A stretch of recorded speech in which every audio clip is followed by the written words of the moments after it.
Sir Keir Starmer has failed miserably as leader of the Labour Party and will not win a general election even if it was called next week in light of a lack of faith in Boris Johnson.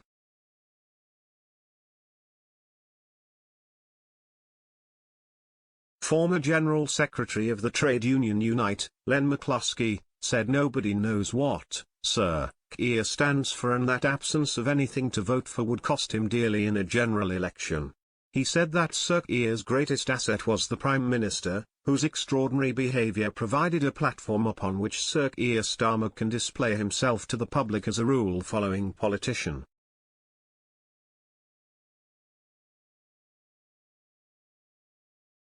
But, he added, despite Boris Johnson's antics, a shadow cabinet that has seemingly decided to say nothing about anything for fear of having to publicly spell out the prices of potential policies, as well Sir Keir's own lack of initiative, have left the Labour Party positionless.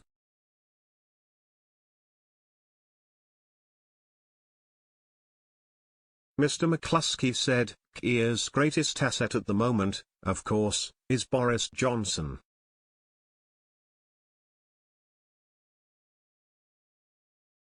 And the constant shooting in the foot behaviour of the Prime Minister is extraordinary.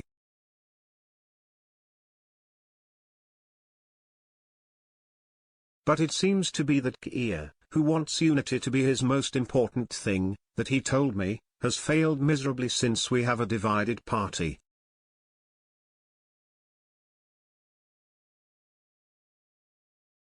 It also seems to me that his team around Haven taken the view of let's saying nothing about anything.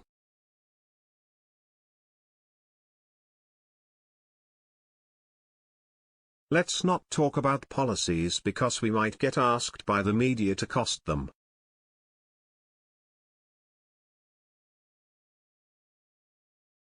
The reality is, of course, at the moment if there was a general election next week, even with the unpopularity of the government, and in my opinion it won't come until late next year, Labour will still not win.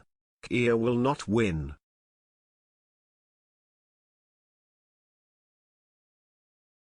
We have to win back our red wall seats, our heartland, and he won't do it because at the moment nobody knows what Keir stands for, what his position is or what Labour stands for.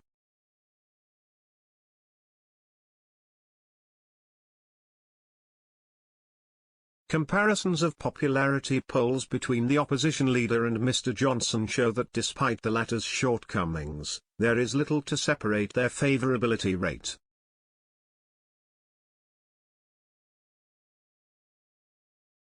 The PM is reportedly disliked by 52% of respondents to a YouGov poll, a figure that is substantially higher than Sir Keir's 34%.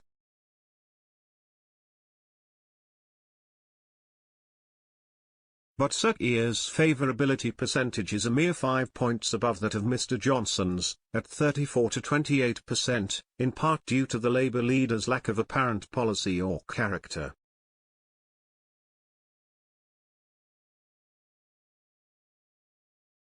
During Prime Minister's questions on Wednesday, Sir Keir strived to use comedy as a means of fending off criticism that he was boring and voiceless.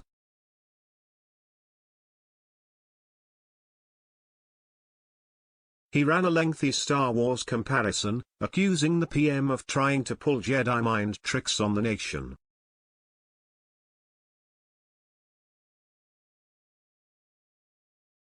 He said, as for his boasting about the economy, he thinks he can perform Jedi mind tricks on the country.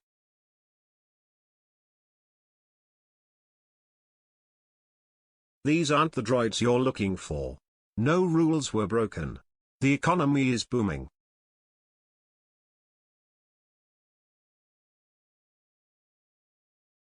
The problem is, the Force just isn't with him anymore.